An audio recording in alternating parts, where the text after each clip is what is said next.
Hello everyone, मैं आशा करती हूँ आप सभी ठीक होंगे। मैं काजल धामी आप सभी का स्वागत करती हूँ आपके अपने चैनल पीपल टीचर में। मैंने आप लोगों के साथ केवीएस पेडागोजी की एक स्पेशल सीरीज यहाँ पे शुरू की थी और देखिए यहाँ पे ये जो सीरीज है इसको मैं कंटिन्यू तो कर ही रही हूँ, बट साथ ही साथ आप लोगों की केवीएस की पेडागोजी के अंदर जो यूनिट्स आपको दे रखे हैं 5 अलग अलग यूनिट्स, इनकी मैं आपके साथ 5 यहाँ पे मैराथन क्लासेस लेके आ रही हूँ ताकि आपका सिलेबस यहाँ पे टाइमली कंप्लीट हो सके। और कल मैंने आप लोगों के साथ जो आपका यूनिट 1 दे रखा है वो मैंने कंप्लीट यहाँ पे डिस्कस किया था। अगर आप लोगों ने वो सेशन नहीं देखा तो डिस्क्रिप्शन में आपको प्लेलिस्ट मिल जाएगी, आप वहां से वो सेशन देख सकते हैं। आज की इस वीडियो में मैं आप लोगों के साथ जो हमें केवीएस की पेडागोजी के अंदर यूनिट 2 दे रखा है इसको मैं कंप्लीट यहाँ पे डिस्कस करने की कोशिश करूंगी, जिसका नाम हमारे सामने है अंडरस्टैंडिंग टीचिंग लर्निंग।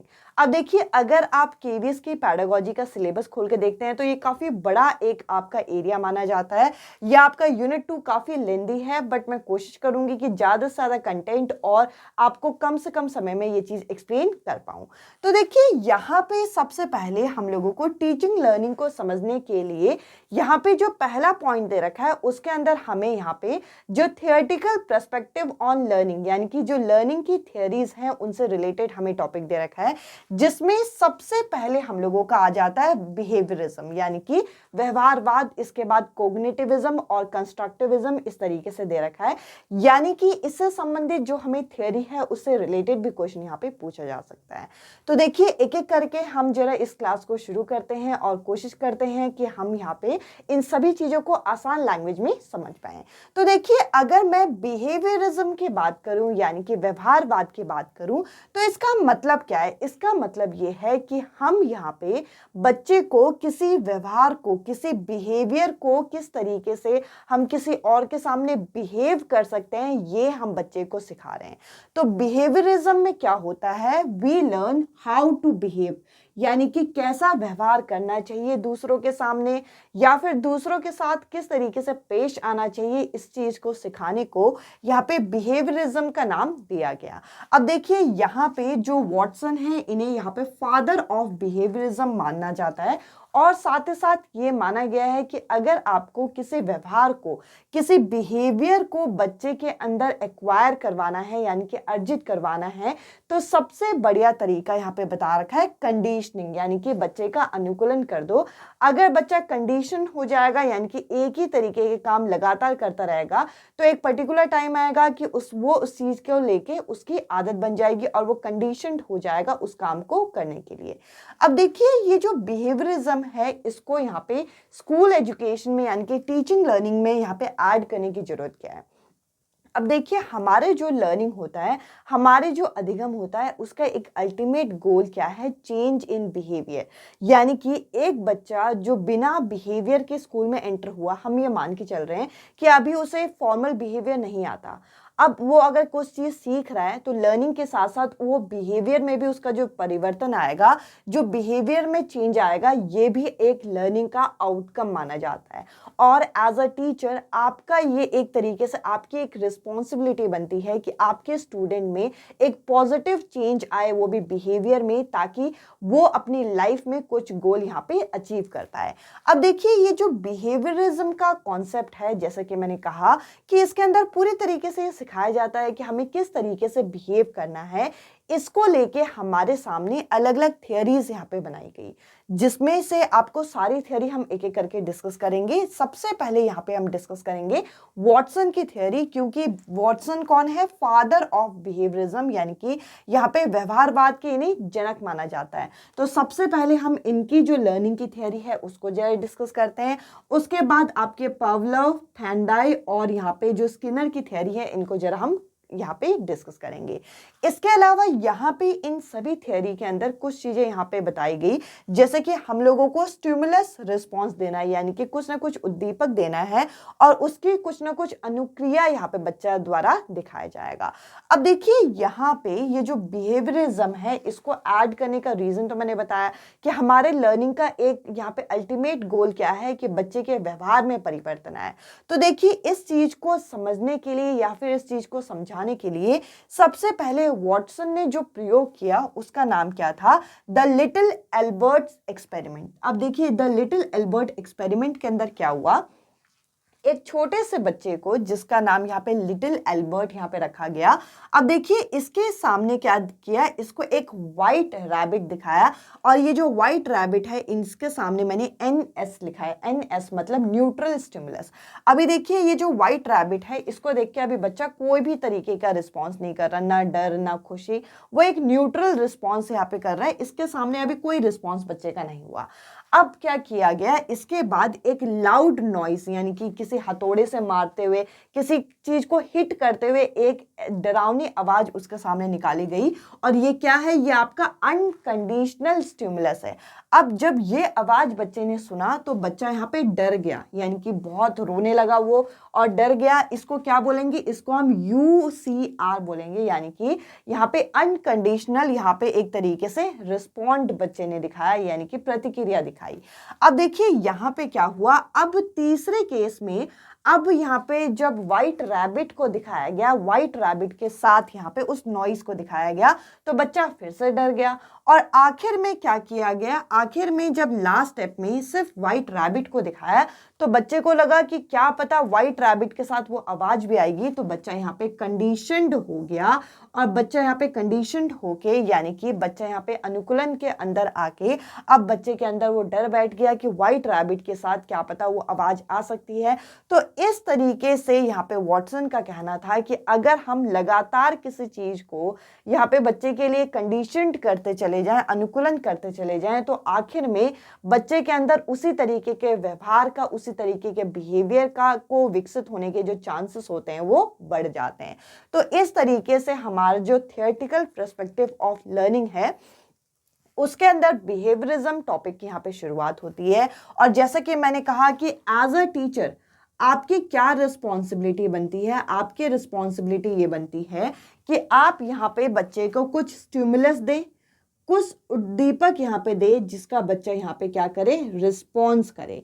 और साथ ही साथ आपको बच्चे के अंदर यहाँ पे क्या करना है, आपको बच्चे के अंदर यहाँ पे हैबिट फॉर्मेशन करना है, यानी कि किसी आदत को एक तरीके से बच्चे के अंदर डालना है ताकि बच्चा क्या हो सके, बच्चा यहाँ पे कंडीशनिंग के अंदर आ सके, बच्चे का यहाँ पे क्या हो सके, बच्चे का यहाँ पे अनुकूलन हो सके और अनुकूलन के माध्यम से बच्चा उस काम को आगे की जिंदगी में अपने आप उस चीज को रिपीट करता रहे। तो इस तरीके से हम किसी बिहेवियर को या फिर आप कह लीजिए किसी हम आदत को, हैबिट को बच्चे के अंदर ला सकते हैं। अभी मैंने बिहेवियरिज्म की एक थ्योरी शॉर्ट में आपके साथ डिस्कस की जो कि वॉटसन की थी, जिसको हम द लिटिल एल्बर्ट एक्सपेरिमेंट के नाम से जानते हैं। अब चलिए हम लोग पेवलोव की, थॉर्नडाइक की और स्किनर की थ्योरी भी डिस्कस करते हैं। अब चलिए हम आगे बढ़ते हैं और अब मैं आपके साथ डिस्कस करूंगी यहाँ पे ट्रायल एंड एरर थ्योरी जो कि हमें थॉर्नडाइक द्वारा दी गई है। और देखिए इसका नाम यहाँ पे प्रयास एवं त्रुटि का सिद्धांत क्यों रखा गया, इसको जरा पहले हम समझते हैं। तो देखिए यहाँ पे जो प्रयोग किया गया, जो एक्सपेरिमेंट किया गया, वो एक भूखी बिल्ली पे किया गया, एक कैट पे किया गया जो कि कैसी थी, वो हंग्री थी।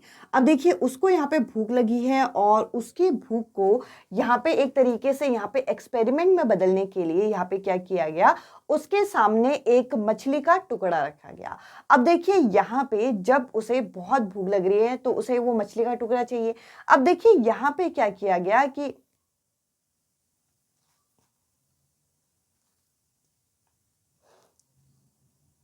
अब चलिए हम आगे बढ़ते हैं और अब मैं आपके साथ डिस्कस करूंगी कि थॉर्नडाइक द्वारा जो हमें ट्रायल एंड एरर थ्योरी दी गई है।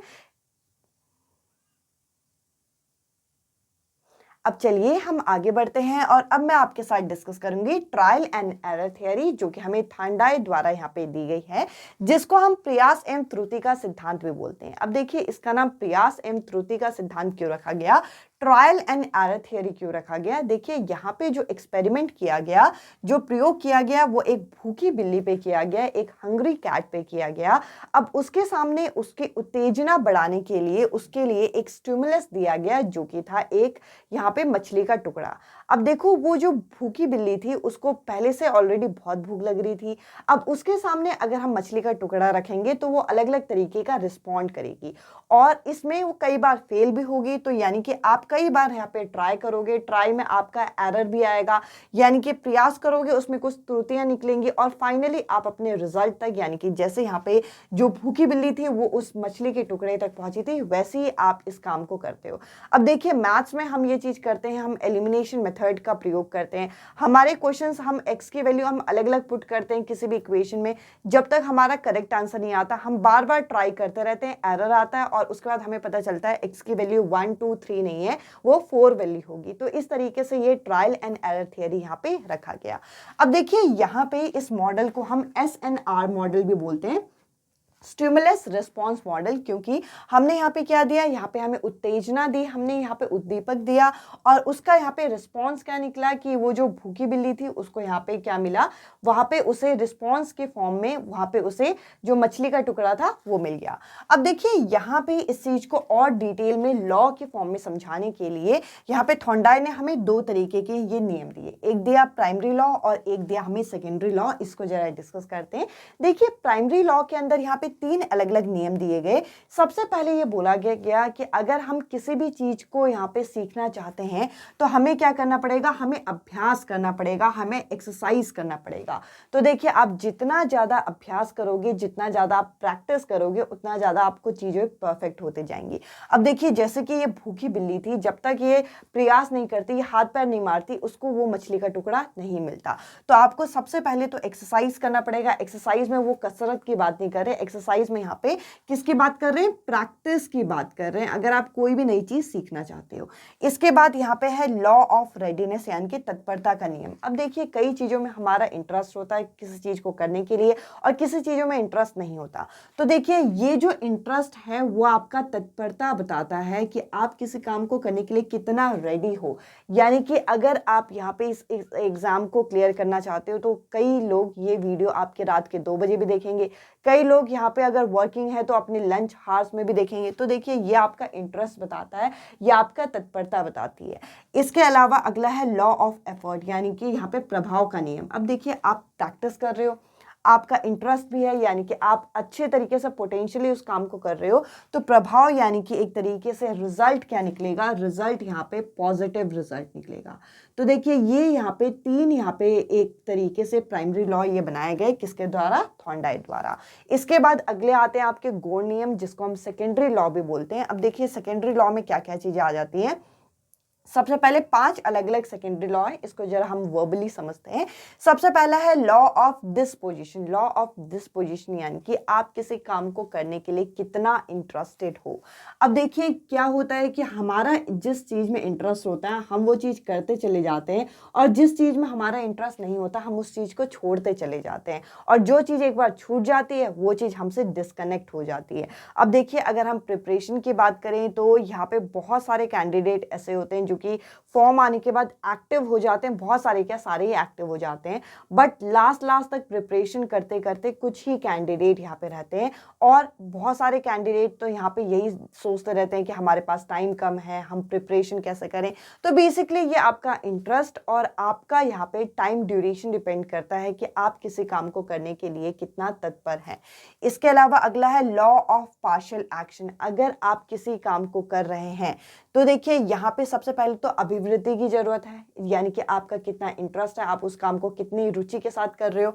दूसरा पार्शियल एक्शन। अब देखिए अगर आप इस सिलेबस की बात करें तो देखिए यहाँ पे मेरे दिमाग में था कि लास्ट में मुझे केवीएस पेडागोजी का जो आपका मैराथन क्लासेस है वो लेके आनी है, बट देखिए ये सीटेट एग्जाम की तरह तो नहीं है कि हम पूरी की पूरी सीडीपी एक ही साथ ले आए। तो मुझे लगा कि मैराथन तो देनी है, बट किस तरीके से दिया जाए, तो यूनिट वाइज दिया जा रहा है। यूनिट 1 की एक मैराथन, यूनिट 2 की मैराथन। तो देखिए अगर आप सिलेबस को यहाँ पे पार्ट्स में डिवाइड कर देंगे तो चीजें आपके लिए इजी हो जाएंगी। ये होता है आपका पार्शियल एक्शन। अगला है यहाँ पे लॉ ऑफ एसिमिलेशन। इसके बाद यहाँ पे जीन प्याजी भी करते हैं।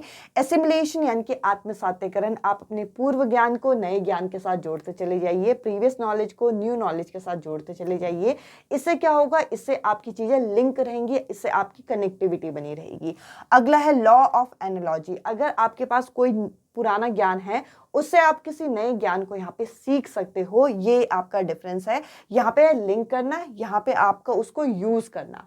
अब देखिए इसके अलावा अगला है लॉ ऑफ मल्टीपल रिस्पॉन्स। अगर आप यहाँ पर अगर आप किसी भी प्रॉब्लम में हो उसके मल्टीपल ऑल्टरनेटिव निकालिए। अब देखिए कई वर्किंग पर्सन ऐसे हैं जिनके पास दिन में समय नहीं होता, तो देखिए आप अपने दिन के टाइम में कुछ पर्टिकुलर घंटे निकाल सकते हो, रात के टाइम में प्रिपरेशन कर सकते हो। आपके पास मल्टीपल रिस्पॉन्स होने चाहिए, मल्टीपल सोल्यूशन होने चाहिए किसी भी काम को करने के लिए। और ये किसके द्वारा बताया गया? थॉर्नडाइक द्वारा बताया गया। अब देखिए यहाँ पे इस नियम को हम यहाँ पे एजुकेशन में कैसे शामिल कर सकते हैं। तो देखिए यहाँ पे सबसे पहले प्रैक्टिस की बात बोली गई है। जैसे कि अगर हम यहाँ पे प्रैक्टिकल सब्जेक्ट्स की बात करें, मैथ्स की बात करें, बिना प्रैक्टिस के कुछ नहीं होगा। इसके अलावा आपका इंटरेस्ट भी बहुत ज़्यादा मैटर करता है, इसके साथ साथ आपका रिजल्ट भी अच्छा आएगा। ये सारी चीज़ें मैंने जो बताई ये हर सब्जेक्ट में आपका काम आती है। तो इस तरीके से लर्निंग के लॉ जो हैं वो हमारी एजुकेशन से यहाँ पे साथ के साथ यहाँ पे लिंक है। अब चलिए अगली जो थियोरी है उसको जरा हम कवर करते हैं। अब चलिए आगे हम यहाँ पे डिस्कस करते हैं पेवलोव का जो आपका क्लासिकल कंडीशनिंग थ्योरी है। तो देखिए ये जो आपका शास्त्रीय अनुबंधन सिद्धांत है इसके अंदर क्या किया गया, इस एक्सपेरिमेंट के अंदर हम लोगों को यहाँ पे प्रयोग जिसके ऊपर किया गया ये एक डॉग था। अब देखिए एक डॉग यानी कि कुत्ते के सामने क्या किया गया, उसको कंडीशनिंग करने से पहले चेक किया गया, जब उसे कंडीशनिंग कर रहे थे तब चेक किया गया कि उसके लार यानी कि सलाइवेशन हो रहा था या नहीं हो रहा था, और आफ्टर कंडीशनिंग ये चेक किया गया कि वो किस तरीके की चीजें सीख गया था। तो देखिए यहाँ पे सबसे पहले ये जो डॉग था इस कुत्ते पे जो प्रयोग किया गया था वो कुछ इस तरीके से था कि सबसे पहले यहाँ पे इसको कंडीशनिंग से पहले एक फूड आइटम यहाँ पे दिखाया गया जो डॉग फूड होता है। अब देखिए डॉग फूड को देख के कोई भी डॉग यहाँ पे सलाइवेशन करेगा यानी कि उसकी जो लार है वो टपकेगी। अब देखिए यहाँ पे इसके साथ साथ यहाँ पे अलग से एक बेल जो है इस डॉग को दिखाई गई और बेल को बजाया गया। अब जब बेल को बजाया तो उसने कोई भी रिस्पॉन्स नहीं किया, क्यों? क्योंकि उसका पूरा ध्यान किसमें था? खाने पे था। अब देखिए ये था आपका बिफोर कंडीशनिंग का केस। इसके बाद यहाँ पे उसको कंडीशनड किया गया और कंडीशनड करने के लिए यहाँ पे क्या किया गया, एक बेल के साथ बेल बजाया और साथ में फूड को दिखाया। तो देखिए उसके दिमाग में अभी भी है कि फूड दिख रहा है, तो देखिए फूड को देख के यहाँ पे क्या हुआ, उसका सलाइवेशन हुआ यानी कि लार टपकी। अब आखिरी केस में क्या किया गया, आखिरी केस में यहाँ पे जब वो कंडीशन हो गया था, आफ्टर कंडीशनिंग क्या किया गया, अब यहाँ पे जब बेल बजा रहे थे इसको कंडीशन स्टिमुलस बोलते हैं। कंडीशन स्टिमुलस यहाँ पे जब बेल बजी उसके दिमाग में रहा कि बेल बजा है तो क्या पता यहाँ पे फूड भी हो सकता है, तो यहाँ पे इस बार उसने सलाइवेशन किया, जबकि जब पहले बेल बजाया था तब उसने कोई रिस्पॉन्स नहीं किया था। और ये थियोरी आपकी कहीं ना कहीं ये वॉटसन वाली थियोरी से, जो लिटिल एल्बर्ट साइंटिस्ट वाली जो आपका जो थियोरी है उससे ये मैच करती है, जिसके अंदर ये बोला गया है कि हम लोग अगर बच्चे को कंडीशन कर दे, कंडीशनिंग अगर बच्चे की कर दे तो बच्चा उसी तरीके की प्रतिक्रिया यहाँ पे दिखाने लग जाता है, और हमें स्कूल लेवल में भी इसी चीज को यहाँ पे फॉलो करना है। अब चलिए आगे बढ़ते हैं और अब मैं आपके साथ एक और थियोरी है जो कि स्किनर की थियोरी है, उसको जरा हम डिस्कस करते हैं। अब देखिए आगे हम यहाँ पे डिस्कस करेंगे बीएफ स्किनर का जो ऑपरेंट कंडीशनिंग थियोरी थी, जिसको हम क्रिया प्रसूत अनुबंधन के नाम से भी जानते हैं। अब देखिए यहाँ पे आपके सामने एक इमेज लगी है, इसके थ्रू मैं आप लोगों को इस एक्सपेरिमेंट को अच्छे से समझाऊंगी जो कि हमें बीएफ स्किनर द्वारा करके दिखाया था। अब देखिए ये जो प्रयोग किया गया ये एक चूहे पे किया गया जो कि एक केज के अंदर, एक लेवर के अंदर था। अब देखिए यहाँ पे एक केज के अंदर था ये। अब देखिए यहाँ पे रीइंफोर्समेंट की बात बोली गई, यहाँ पे पुनर्बलन की बात बोली गई। अब देखिए ये जो चूहा है, ये चूहा आपके केज के अंदर है और जो उसका फूड आइटम है वो उस केज के बाहर पे रखा हुआ है। अब देखिए यहाँ पे चूहा जो है वो बहुत उछल कूद कर रहा है केज के अंदर, और केज के अंदर उछल कूद करते करते उसका एक बारी गलती से पैर जो है रेड कलर के बटन पे लग जाता है। जब उसका पैर जब रेड कलर के बटन में लग जाता है तो उसको यहाँ पे लगता है करंट, और उसके बाद क्या करता है, उसके बाद वो चूहा फिर उस जगह से हटके फिर से उछल कूद करता है और एक बार गलती से जो लेवर को प्रेस करता है तो उसका यहाँ से आता है क्या, फूड। अब देखिए ये आपका बार बार करने के बाद, इस प्रतिक्रिया को बार बार करने के बाद चूहा ये समझ गया कि जब वो लाल कलर के बटन को प्रेस करेगा, जो कि आप इमेज में देख सकते हैं, वो आपका क्या होगा, यहाँ पे उसे करंट लगेगा और यहाँ पर अगर वो लेवर को प्रेस करेगा तो उसे क्या मिलेगा, फूड। तो यहाँ पे ये जो चूहा है, ये जो रैट है, इसका क्या हो गया, रीइंफोर्समेंट हो गया, पुनर्बलन इसका किया गया। अब देखिए दो तरीके से किया जा सकता है, पॉजिटिवली भी और नेगेटिवली भी। तो देखिए यहाँ पे इस कॉन्सेप्ट को इस तरीके से लर्निंग के अंदर लिया गया है कि अगर हम बच्चे को कंडीशन कर देंगे, बच्चे का अनुबंधन कर देंगे, कंडीशनिंग कर देंगे, तो बच्चे के अंदर वो जो बिहेवियर है वो बिहेवियर अपने आप ही आ जाता है। तो देखिए ये जो आपका बिहेवियरिज्म का आपका पूरा कॉन्सेप्ट है, ये जो बिहेवियरिज्म का कॉन्सेप्ट है, इसके अंदर ये क्या बताया गया कि एज अ टीचर हम लोगों को करना क्या है, एज अ टीचर हम लोगों को ये कोशिश करनी है कि हम लोग क्या करें, हम लोग बच्चे के अंदर हैबिट फॉर्मेशन करवाएं। सबसे पहले क्या कराएं, हैबिट फॉर्मेशन। अगर बच्चे को किसी चीज की आदत होगी तो बच्चा उस काम को बहुत अच्छे से कर पाएगा। साथ ही साथ हम क्या कर सकते हैं, साथ ही साथ हम उसका रीइंफोर्समेंट कर सकते हैं, यानी कि उसको एक तरीके से हम यहाँ पे प्रेज कर सकते हैं, उसकी तारीफ कर सकते हैं। यहाँ पे एक तरीके से जो रिवॉर्ड है वो तो नेगेटिव, कई बार उसे नेगेटिव सेंस में भी लिया गया है। इसके साथ साथ हम क्या कर सकते हैं, हम लोग यहाँ पे कुछ अच्छी बिहेवियर जो है, कुछ अच्छे जो हैबिट है उसका हम यहाँ पे कंडीशन कर सकते हैं। बार बार उसे चीजों को लेके यहाँ पे प्रैक्टिस करवा सकते हैं, उनके इंटरेस्ट को चेक कर सकते हैं। तो इस तरीके से बच्चे का जो हैबिट है वो अपने आप ही डेवलप होगा स्कूल करिकुलम के अंदर। आई होप ये टॉपिक यहाँ पे आपको क्लियर हुआ होगा। अब चलिए हम आगे बढ़ते हैं। और अब मैं आपके साथ डिस्कस करूंगी कोग्निटिविज्म के कॉन्सेप्ट को। अब देखिए यहाँ पे आपके सिलेबस में कोग्निटिविज्म टर्म को यहाँ पे डाला गया है और साथ ही साथ यहाँ पे पूछा गया है कि लर्नर का क्या रोल होगा, टीचर्स का क्या रोल होगा, इस तरीके के टॉपिक आपके ऐड किए गए हैं। तो देखिए कोग्निटिविज्म में आपका कोग्निशन जो शब्द है ये किससे जुड़ा हुआ है, हमारे संज्ञान से जुड़ा हुआ है। तो देखिए ये आपका ये जो कोग्निटिविज्म है ये कैसी प्रक्रिया है, ये एक मेंटल प्रोसेस माना जाता है, ये एक मानसिक प्रक्रिया है, हमारे एक तरीके से मस्तिष्क से ये संबंध रखती है, ये एक मेंटल प्रोसेस है। अब देखिए इसके अंदर क्या बोला गया, इसके अंदर कुछ चीजें यहाँ पे आपकी बहुत महत्वपूर्ण हो जाती हैं। अब देखिए बिहेवियरिज्म जो होता है वो व्यवहार से संबंधित होता है, कंस्ट्रक्टिविज्म यानी कि कुछ आप यहाँ पे करके सीख रहे हैं, यानी कि कुछ यहाँ पे उत्पाद कर रहे हैं। यहाँ पे जो कोग्निशन है यहाँ पे हमारे संज्ञान से संबंध रखता है। तो यहाँ पे बोला जाता है यहाँ पे जो लर्नर होगा, जो बालक होगा, यहाँ पे कैसा होना चाहिए, ये आपका सक्रिय होना चाहिए। कैसा होना चाहिए, बच्चा यहाँ पे एक्टिव होना चाहिए। अगर बच्चा एक्टिव होगा तभी जाके वो चीज़ों को समझ पाएगा, तभी जाके वो नॉलेज को, ज्ञान को प्राप्त कर पाएगा। इसके अलावा यहाँ पे एक और इम्पॉर्टेंट पॉइंट ऐड किया गया है कि जो ह्यूमन हेड होता है, हमारा जो मस्तिष्क होता है, हमारा जो दिमाग होता है, वो एक ब्लैंक बॉक्स नहीं है। क्या नहीं है, एक ब्लैंक बॉक्स नहीं है। हम अपने माइंड में बहुत सारी चीज़ें स्टोर करते हैं और इस स्टोर करने की चीज़ों को यहाँ पे क्या नाम दिया गया, इसको यहाँ पे स्कीमा नाम यहाँ पे दिया गया, जो कि किसके द्वारा ये इंट्रोड्यूस किया गया था, ये यहाँ पे इंट्रोड्यूस किया गया था जीन पियाजे द्वारा। अब देखिए ये स्कीमा क्या है, स्कीमा हमारे माइंड का एक आपका क्या कह सकते हैं हम, एक बिल्डिंग ब्लॉक होता है कि आप किसी भी चीज़ को देखते हो, किसी भी चीज़ को आप महसूस करते हो, किसी भी चीज़ के बारे में सुनते हो तो उसकी एक इमेज हमारे माइंड में बन जाती है। तो ये क्या है, ये आपका बिल्डिंग ब्लॉक है जो कि क्या कहलाता है, स्कीमा। इस आधार पर हम कह सकते हैं हमारा जो हेड होता है, हमारा जो एक सर होता है, वो एक ब्लैंक बॉक्स नहीं होता है। अब देखिए यहाँ पे लर्नर कैसा होना चाहिए, इसको भी जरा देख लेते हैं। तो देखिए यहाँ पे बोला क्या गया है कि लर्नर सबसे पहले तो एक्टिव मेंबर होंगे, यानी कि सक्रिय सदस्य होंगे, एक्टिव पार्टिसिपेंट होंगे। अगर लर्नर जो होंगे वो पैसिव हो गए तो यहाँ पे वो कुछ नई चीज़ सीख नहीं पाएंगे, और अगर कोई नई चीज़ सीख नहीं पाए तो वो अपने संज्ञान का प्रयोग नहीं कर पाएंगे। तो ये जो कोग्निटिविज्म है यहाँ पे फेल हो जाएगा।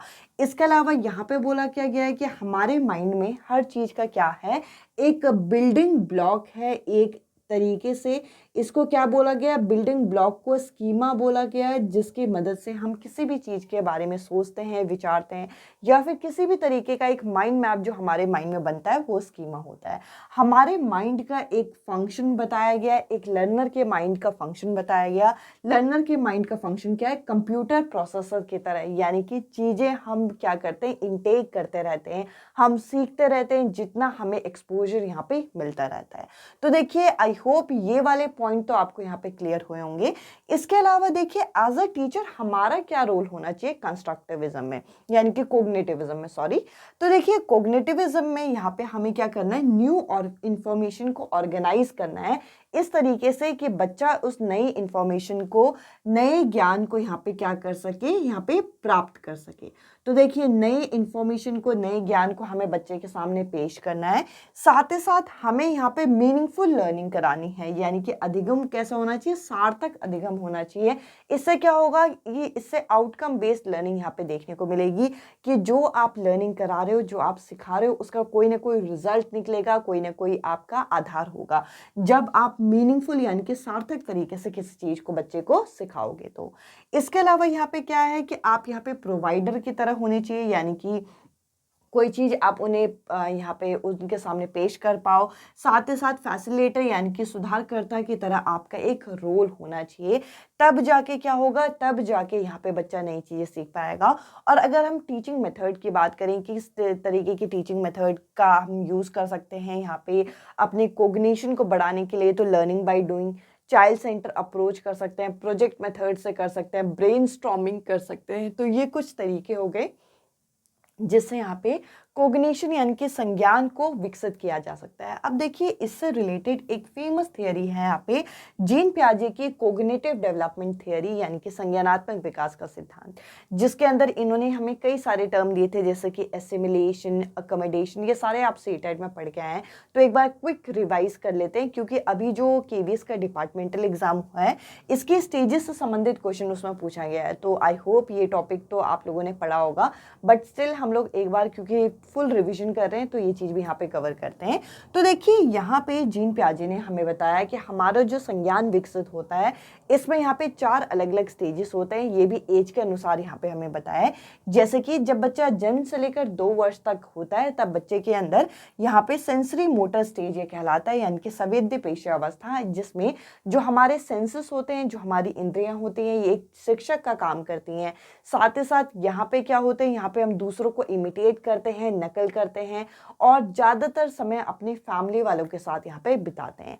इसके बाद यहाँ पे अगला जो स्टेज आता है, इसके अंदर ये जो संवेद्य पेशी अवस्था होती है, सेंसरी मोटर स्टेज के खत्म होते होते बच्चे के अंदर ऑब्जेक्ट परमानेंस आ जाता है। ऑब्जेक्ट परमानेंस का मतलब क्या है कि अगर किसी ऑब्जेक्ट को बच्चे के सामने से हटा दो तो बच्चा शुरुआती दौर में क्या सोचता है कि वो ऑब्जेक्ट एग्जिस्ट ही नहीं करता, पर जैसे जैसे वो 2 वर्ष का होने वाला होता है उसको पता चल जाता है कि उसके पीछे से वो सामान वहाँ पे हटा दिया है, वो पीछे जाके चेक करने की कोशिश जरूर करता है। तो ये होता है ऑब्जेक्ट परमानेंस, और ये आपका सेंसरी मोटर स्टेज के खत्म होते होते आ जाता है। इसके बाद अगला है आपका प्री ऑपरेशनल यानी कि पूर्व सक्रियात्मक, जो कि 2 से लेकर 7 वर्ष तक होता है। अगर हम इसकी बात करें तो देखिए यहाँ पे बच्चा बहुत ईगो सेंट्रिक होता है, यहाँ पे बच्चा बहुत एनिमिज्म को यहाँ पे देखता है, यानी कि कार्टून वगैरह बहुत देखता है। साथ ही साथ यहाँ पे जो बच्चा होता है उसके अंदर कंसंट्रेशन यहाँ पे होता है, यानी कि कंसंट्रेशन क्या है, यहाँ पे अगर वो किसी भी चीज़ को देख रहा है तो उसके एक ही फैक्टर को, एक ही एस्पेक्ट को देखेगा। इसका यहाँ पे क्या है, इसको समझाने के लिए अगर एक बॉटल लंबी है और एक बॉटल चौड़ी है, दोनों में बराबर पानी है, तो लंबाई को देखते हुए कहेगा कि इसमें ज़्यादा पानी है। तो ये होता है कंसंट्रेशन। इसके अलावा यहाँ पे संरक्षण यानी कि कंजर्वेशन का भी ज्ञान बच्चे को नहीं होता है। अब देखिए जब बच्चा यहाँ पे कॉन्क्रीट ऑपरेशनल स्टेज में आता है, यानी कि जो मूर्त सक्रियात्मक अवस्था में आता है, जो कि 7 से लेकर 11 वर्ष तक होता है, कंजर्वेशन, संरक्षण आ जाता है। ये जो सेंट्रेशन होता है ये आपका सेंट्रेशन, कंसंट्रेशन नहीं सॉरी, सेंट्रेशन ये हट जाता है। सेंट्रेशन हट के वो सारे एस्पेक्ट को देखने लग जाता है। इसके अलावा थॉट में इसकी रिवर्सिबिलिटी आती है, यानी कि ये उल्टा करके किसी चीज़ के बारे में सोच सकता है। तो ये सारी गुण इसके अंदर आ जाते हैं। अब देखिए ये जो आपका फॉर्मल ऑपरेशनल स्टेज होता है ये 11 से आगे का वर्ष होता है, जिसके अंदर बच्चे में डाइवर्जेंट थिंकिंग यहाँ पे आ जाता है, यानी कि किसी भी समस्या का एक से ज़्यादा समाधान निकालना। यहाँ पे एक तरीके से डिडक्टिव रीजनिंग बच्चे के अंदर आ जाती है। तो ये सारी चीज़ें आपकी किनके द्वारा बताई गई, जीन पियाजे द्वारा बताई गई। और ये जो स्कीमा का कॉन्सेप्ट है ये भी इन्होंने दिया। इसके अलावा दो शब्द इन्होंने दिए, एक था एसिमिलेशन और एक था हमारा अकोमोडेशन। इनके बारे में भी हम लोगों को यहाँ पे पता होना चाहिए। तो देखिए इनके बारे में भी जरा हम एक बार देख लेते हैं। एसिमिलेशन क्या है? जब हम पूर्व ज्ञान को नए ज्ञान के साथ जोड़ते चले जाएं तो ये होता है एसिमिलेशन। और अकोमोडेशन क्या होता है? जब किसी नए ज्ञान की वजह से पूर्व ज्ञान को हमें क्या करना पड़े, बदलना पड़े, चेंज करना पड़े, तो इसे अकोमोडेशन बोलते हैं। अब देखिए क्योंकि कोग्निटिविज्म को ऐड किया हुआ है तो हो सकता है, क्योंकि सबसे फेमस थियरी जीन पियाजे की है, तो आपके साइड में भी इसके क्वेश्चन देखने को मिल जाए। अभी मैंने आपके साथ इस जो आपका यूनिट है, यूनिट 2 के कॉन्सेप्ट को स्टार्ट करना शुरू ही किया है। अब चलिए हम आगे बढ़ते हैं और आगे के कॉन्सेप्ट को डिस्कस करते हैं। अब चलिए हम आगे बढ़ते हैं और अब मैं आपके साथ यहाँ पे कंस्ट्रक्टिविज्म टॉपिक को डिस्कस करूंगी। अब देखिए कंस्ट्रक्टिविज्म में आपको एक शब्द छुपा मिलेगा जो कि है कंस्ट्रक्ट। यहाँ पे कोई नई चीज को बनाने की बात यहाँ पे की जा रही है।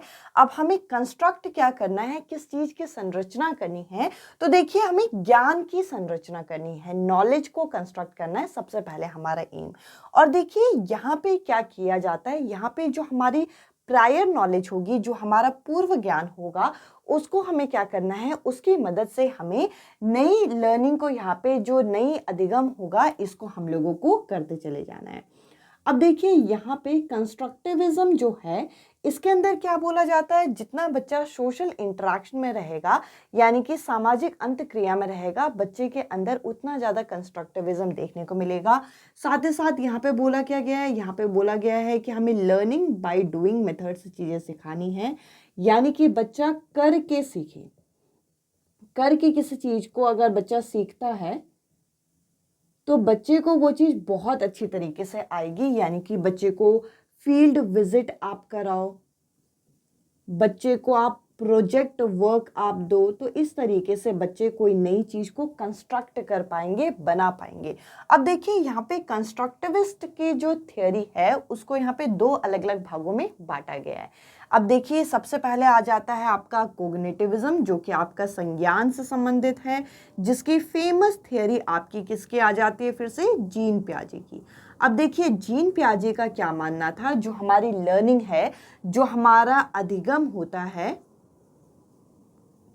जो हमारी लर्निंग होती है वो क्या है, ये एक आपका एक्टिव प्रोसेस है। ये तो आपने पढ़ा ही होगा।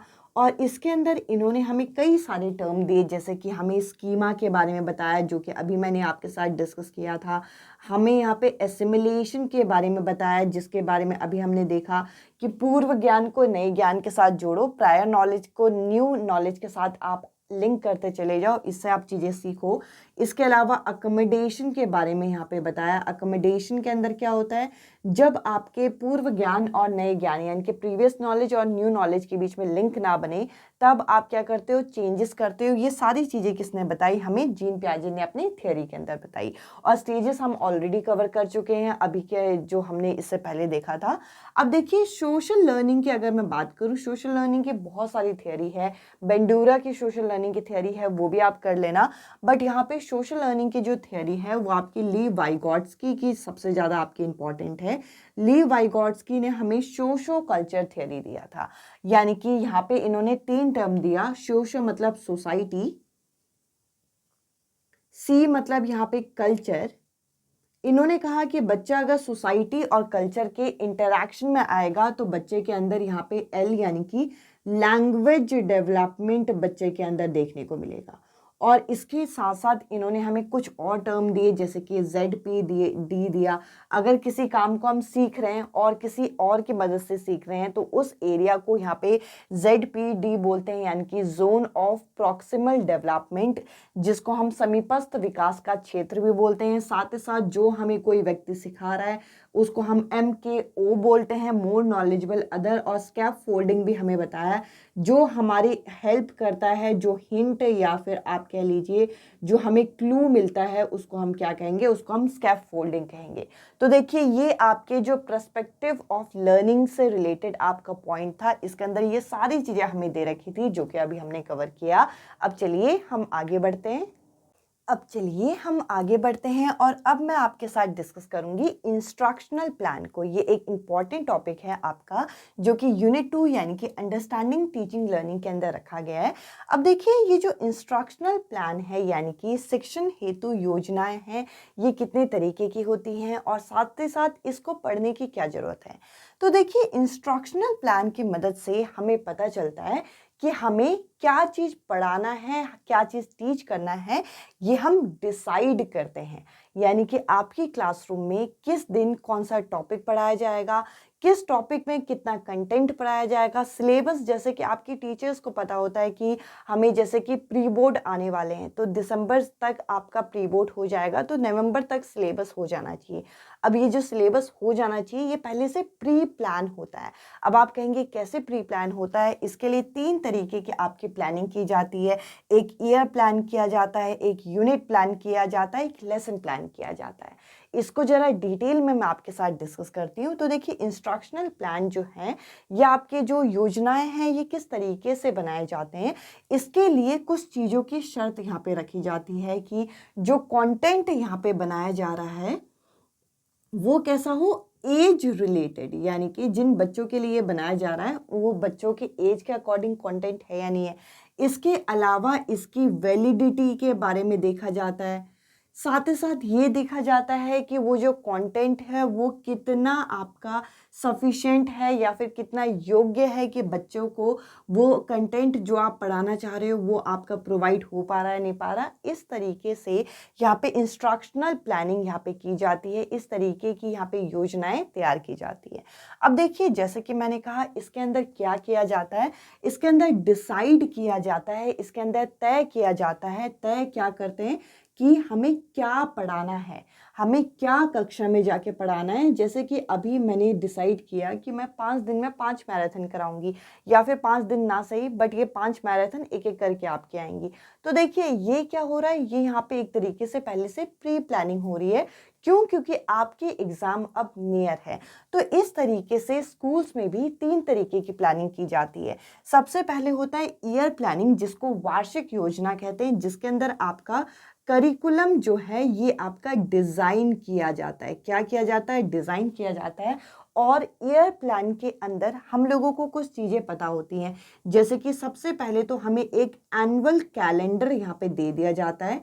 उस कैलेंडर के आधार पर आपके जो आपका फर्स्ट टर्म के एग्ज़ाम है, जो आपका यहाँ पे यूनिट टेस्ट होते हैं, इन सबको यहाँ पे सेट किया जाता है ईयर प्लान के अंदर।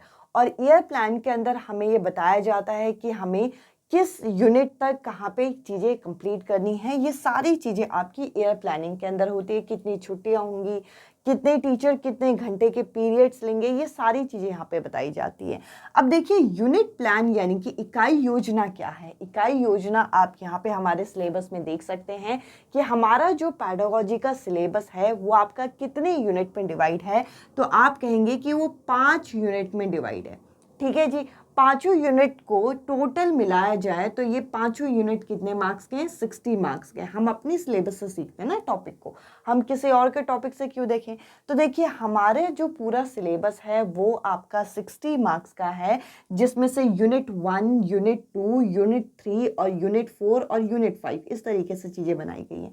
आपने एक चीज़ नोटिस किया, ये जो यूनिट्स आपकी बनाई गई हैं, जैसे कि अंडरस्टैंडिंग द लर्नर, सबसे पहले तो लर्नर को समझना।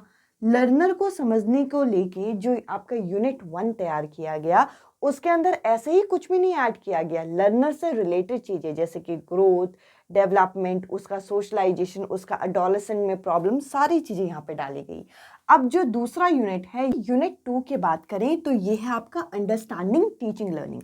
तो देखिए, टीचिंग लर्निंग को समझाने के लिए जो इस यूनिट के अंदर पॉइंट्स यहाँ पे ऐड किए गए हैं वो सारे के सारे टीचिंग और लर्निंग पे बेस्ड है, जिसमें से एक इंस्ट्रक्शनल प्लान भी आ जाता है। साथ ही साथ आपका करिकुलम कैसा होना चाहिए, असेसमेंट यानी कि आप आकलन किस तरीके से करोगे, आप यहाँ पे बिहेवियरिज्म को, कोग्निटिविज्म को किस तरीके से लर्निंग के अंदर लेके आ रहे हो, कौन से फैक्टर्स ऐसे होते हैं जो कि टीचिंग लर्निंग को अफेक्ट करते हैं। कहने का मतलब ये है कि एक यूनिट जो आपकी तैयार की जाती है, चाहे कोई से भी सब्जेक्ट में, करें, जैसे कि एनिमल किंगडम की अगर मैंने कोई यूनिट आपकी तैयार की तो उसके अंदर जो आपकी सब यूनिट होती है वो आपका किस पे बेस्ड होती है, वो पूरी तरीके से आपका यूनिट पे आधारित होती है।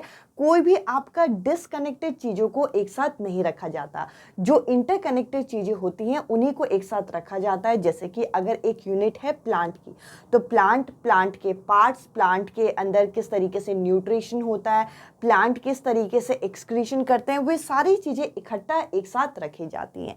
तो इस तरीके से आपकी यूनिट प्लानिंग की जाती है, यानी कि इकाई योजना की जाती है, जिसका कॉन्सेप्ट हमें फर्स्ट टाइम किसने दिया था, मॉरिसन ने दिया था। अब देखिए इसका फायदा क्या है, अगर आपके पास एक फिक्स यूनिट होगी तो आपके पास जो टॉपिक होंगे वो बिखरे तौर पे नहीं होंगे। जैसे कि अभी आप अगर सिलेबस देखें तो अभी आपको ऐसा नहीं है कि अभी आपको कुछ भी पढ़ना है, ऐसा नहीं है। जिस तरीके से अगर आप D+P की पेडागोजी की अगर हम बात करें तो उसमें आपका कुछ भी आ सकता है जो कि NIS के कंटेंट के अंदर में से आता है। बट अगर मैं यहाँ पे आपका पेडागोजी की बात करूँ, स्पेशली आपकी KVS की, जैसे कि अभी हमें सिलेबस दे रखा है, इसके अंदर फिक्स आपकी यूनिट जो है वो डिसाइडेड है। तो देखिए होपफुली आपका कंटेंट इसी में से आएगा, तो आपकी यूनिट्स जो है वो स्पेसिफाई होती हैं। इसके बाद इससे और बारीक तौर पे आता है लेसन प्लान, जो कि आप लोगों ने अगर B.Ed किया है, D.LED किया है, तो आप लोगों ने अपनी टीचिंग प्लान के दौरान ये बनाए होंगे। लेसन प्लान की एक पूरी हमें बुक बनानी होती है। अब ये जो पाठ योजना होती है ये क्या होती है, ये आपका क्लास के अंदर जो हम लेसन डिलीवर करते हैं उसके लिए आपका तैयार की जाती है, इसीलिए इसका नाम यहाँ पे लेसन प्लान यहाँ पे रखा गया, यानी कि पाठ योजना, जिसका हमें कॉन्सेप्ट जो आपका आइडियल कॉन्सेप्ट है यहाँ पे हर्बर्ट द्वारा ये दिया गया है, जिसके अंदर कुछ स्टेप्स हैं जो कि आपको यहाँ पे लेसन प्लान बनाते हुए ये ध्यान रखने हैं। जैसे कि यहाँ पे आपको तैयारी करनी है कि आपको क्या पढ़ाना है आज क्लास में, किस कॉन्सेप्ट को आपको डिलीवर करना है। सबसे पहले आपको यहाँ पे प्रिपरेशन करनी होगी, फिर इसका प्रस्तुतिकरण यानी कि यहाँ पे प्रेजेंटेशन देना होता है, यानी कि आपको पढ़ाना होता है। साथ ही साथ आप यहाँ पे इसे कंपैरिजन, तुलना करोगे। कंपैरिजन का मतलब क्या है कि प्रीवियस चीज़ों से लिंक कर रहा है नहीं कर रहा है, ये ब्रेनस्टॉर्मिंग के अंदर ये सारी चीज़ें कंपैरिजन में आ जाती है। फिर आप जनरलाइजेशन करोगे, सामान्यकरण करोगे कि आपके स्टूडेंट किस तरीके से किस चीज़ को सीख पाएँ, किस तरीके से आपने टॉपिक को डिलीवर किया है, और लास्ट में इस चीज़ का आप एप्लीकेशन यानी कि क्या यूज़ है ये चीज़ आप देख पाओगे। तो ये आपके हो गए इंस्ट्रक्शनल प्लान, जो कि आपको यहाँ पे आपके सिलेबस में स्पेशली दे रखे हैं। जैसे कि ईयर प्लान आपके हो गए, यूनिट प्लान और लेसन प्लान, ये तीनों के बारे में मेंशन है। जैसे कि मैंने कहा कि ये जो भी आपके इंस्ट्रक्शनल प्लान अभी मैंने आपके साथ डिस्कस किए, ये बेसिकली आपको मदद करेंगे कि आपको डिसाइड करने में, तय करने में कि आपको क्या पढ़ाना है क्लासरूम के अंदर। आपको ये मदद करेगा लेसन प्लान। इसके अलावा पूरी यूनिट जो होती है, अब देखिए यहाँ पे क्या होता है, जब हमारा जो सिलेबस होता है वो डिज़ाइन होता है, स्पेशली टीचर्स का सिलेबस, तो वहाँ पर ये मेंशन होता है कि मई के महीने में आपको फर्स्ट यूनिट जो है ये करानी है, और फर्स्ट यूनिट के ये टॉपिक आपको कराने हैं। तो इस तरीके से मंथली भी चीज़ें डिसाइड होती हैं कि ये यूनिट आपका कवर करना है। इसी वजह से आपका जो ईयरली हमारा सिलेबस है वो टाइम से कंप्लीट हो जाता है, जो कि आपका ईयर प्लान के अंदर ही ये सारी चीज़ें डिसाइड कर ली जाती हैं कि ये यूनिट आपका इस महीने कंप्लीट होगी, ये यूनिट इस महीने कंप्लीट होगी। और यूनिट प्लान के अंदर से आपके आते हैं लेसन प्लान, जो कि आपके डे टू डे प्लान यहाँ पे कहलाते हैं। आई होप ये टॉपिक आपको क्लियर हुआ होगा। अब चलिए हम आगे बढ़ते हैं। हमारे यूनिट 2 के अंदर एक और इम्पॉर्टेंट टॉपिक यहाँ पे दे रखा है, जो कि है करिकुलम यानी कि पाठ्यक्रम। इस टॉपिक को जरा डिटेल में डिस्कस करते हैं। तो देखिए जो करिकुलम शब्द है ये आया कहाँ से, इससे आपको इसका मीनिंग क्लियर हो जाएगा। तो देखिए अगर हम करिकुलम शब्द की बात करें तो ये एक आपका लैटिन वर्ड है जो कि क्यूरी शब्द से आया है, जिसका मतलब होता है रेस कोर्स, यानी कि हमारा कोर्स किस तरीके से रन होगा ये आपका बताता है करिकुलम। अब देखिए ये मैंने आपके सामने एक पिक्चर बना रखा है जिससे आपको ये चीज़ें क्लियर होंगी। जो हमारी पाठ्य पुस्तक होती है, ये क्या है, हमारी पाठ्य पुस्तक। जो कि आपकी टेक्स्ट बुक कहलाती हैं। अब देखिए टेक्स्ट बुक के अंदर सारा का सारा कोर्स, सारा का सारा कंटेंट होता है। अब ये टेक्स्ट बुक हमारे किसका पार्ट है? ये हमारे सिलेबस का भाग है। ये सिलेबस का भाग होती है और जो सिलेबस होता है वो हमारे करिकुलम का भाग माना जाता है। तो ये आपको पता होना चाहिए कि सबसे अंदर आती है हमारी पाठ्यपुस्तक। पाठ्यपुस्तक किसका भाग है? हमारे सिलेबस का। और सिलेबस हमारी संस्थान बनाती है जो कि करिकुलम सेट करती हैं। तो करिकुलम के अंदर आता है आपका सिलेबस। तो कई बारी आपको पता होना चाहिए ये कि सिलेबस और करिकुलम में क्या अंतर है। तो देखिए ये जो सिलेबस होता है ये सब्जेक्ट को कवर करने के कॉन्सेप्ट के अनुसार बनाया जाता है, मतलब उस सब्जेक्ट के अनुसार वो बनाया गया। जबकि करिकुलम जो होता है वो इंस्टीट्यूशनल सिस्टम द्वारा बनाया जाता है, हमारी संस्थान द्वारा बनाया जाता है, ताकि उस सब्जेक्ट की कमी को, उस सब्जेक्ट के फुलफिलमेंट को पूरा किया जा सके। इसके अलावा अगर हम देखें तो देखिए सिलेबस जो है वो करिकुलम के अंदर का भाग है। तो हम क्या कह सकते हैं कि सिलेबस जो है एक आपका नैरो यानी कि सक्रिय तौर पे हम चीज़ मान सकते हैं, जबकि करिकुलम जो है एक काफ़ी वाइड एरिया है जिसके अंदर सिलेबस तो आता ही आता है। सिलेबस के अंदर जो एकेडमिक चीज़ें दे रखी हैं वो तो आती हैं, बट नॉन एकेडमिक चीज़ें, बच्चे के व्यवहार में, बच्चे के कौशल में किस तरीके से परिवर्तन आया, यानी कि स्किल डेवलपमेंट हो गया, बच्चे के वैल्यूज़ डेवलपमेंट, नॉन एकेडमिक चीज़ें भी यहाँ पे आपकी आ जाती। इसलिए इसका कॉन्सेप्ट कैसा है? इसका कॉन्सेप्ट यहाँ पे वाइड माना जाता है। अब देखिए यहाँ पे हमें बता रखा है कि जो सिलेबस होता है वो टीचर्स टू टीचर्स वेरी करता है। अब जैसे साइंस के टीचर का सिलेबस अलग होगा, सोशल साइंस के टीचर का सिलेबस अलग होगा, मैथ्स टीचर का सिलेबस अलग होगा, बट जो करिकुलम दिया जाता है वो सबके लिए सेम होता है। यानी कि आपको इतने टारगेट जो है वो पूरे करने, वो सबके लिए सेम है। सबका पेपर साथ में होगा, तो ये सब चीज़ें सेम होती हैं। इसके अलावा यहाँ पे क्या है, जो आपका सिलेबस होता है ये टर्म के अकॉर्डिंग फिक्स होता है, जबकि करिकुलम जो होता है वो पूरे कोर्स के एंड तक आपका ये चलता है। तो इस तरीके से आपको सिलेबस और करिकुलम के बीच में डिफरेंस यहाँ पे पता होना चाहिए। अगर आप सिलेबस में देखें अपने केवीएस पेडागोजी के, तो देखिए वहाँ पे जो करिकुलम है उसके कुछ टाइप्स हमें यहाँ पे पढ़ने हैं, जिसमें से एक आपका है एक्सप्लिसिट या फिर रिटन करिकुलम। अब देखिए ये जो रिटन करिकुलम है इसके अंदर हमारी सारी चीज़ें मेंशन होती है कि बच्चे को ये चैप्टर कराओ, ये सब्जेक्ट कराओ, इतनी चीज़ें कराओ, जो भी चीज़ें आपकी रिटन फॉर्म में आपकी दी जाती है। यानी कि अगर हम मोटे मोटे तौर पे कहें कि जो हमारी एकेडमिक ईयर में जो भी बच्चा जितना भी सीखेगा, जितना स्कोर करेगा, जितने चैप्टर वो कंप्लीट करेगा, वो सारी चीज़ें आपकी किस में हैं? वो सारी चीज़ें आपकी एक्सप्लिसिट या फिर रिटन करिकुलम में। बट इसके अलावा एक और करिकुलम होता है जिसे हिडन या फिर इम्प्लिसिट करिकुलम बोलते हैं। अब ये चीज़ें मेंशन नहीं होती है, बट ये चीज़ें आपकी क्या होती हैं, बच्चे के अंदर गुप्त ये पाठ्यक्रम होता है। जैसे कि अब बच्चा अगर कोई नई चीज़ सीख रहा है, किसी नई चैप्टर को सीख रहा है, तो बच्चे के व्यवहार में परिवर्तन आएगा।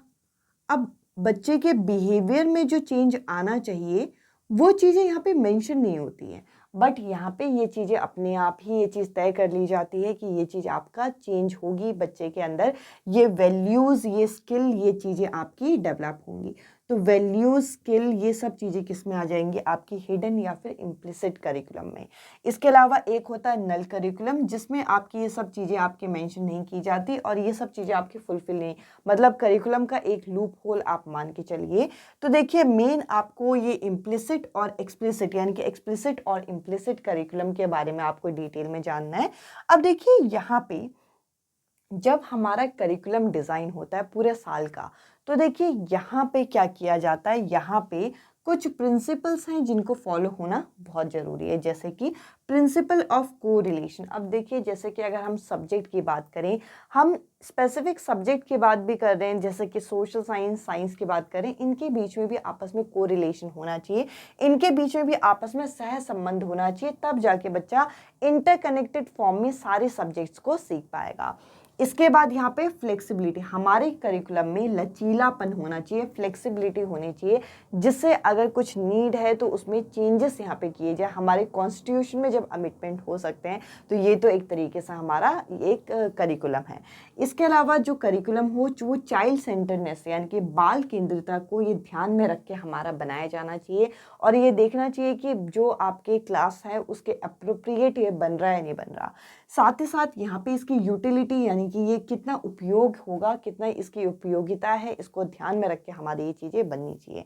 अब देखिए ये सारी चीज़ें आपकी अंडरस्टैंडिंग टीचिंग लर्निंग के अंदर ही आती है, इसी वजह से ये सारी चीज़ें यहाँ पे ऐड की गई हैं। अब चलिए हम आगे बढ़ते हैं और कुछ और टॉपिक को यहाँ पे कवर करें। अब चलिए हम आगे बढ़ते हैं और अब मैं आपके साथ डिस्कस करूंगी यहाँ पे कुछ कारक, यहाँ पे कुछ फैक्टर्स जो कि आपकी टीचिंग लर्निंग को अफेक्ट कर सकते हैं। तो देखिए ये बहुत सारे अलग अलग तरीके के कारक हो सकते हैं, जो कि सबसे पहले यहाँ पे बच्चे से संबंधित हो सकते हैं, टीचर्स से संबंधित हो सकते हैं, हमारे वातावरण से संबंधित हो सकते हैं, और साथ ही साथ हमारे करिकुलम के से भी संबंधित हो सकते हैं।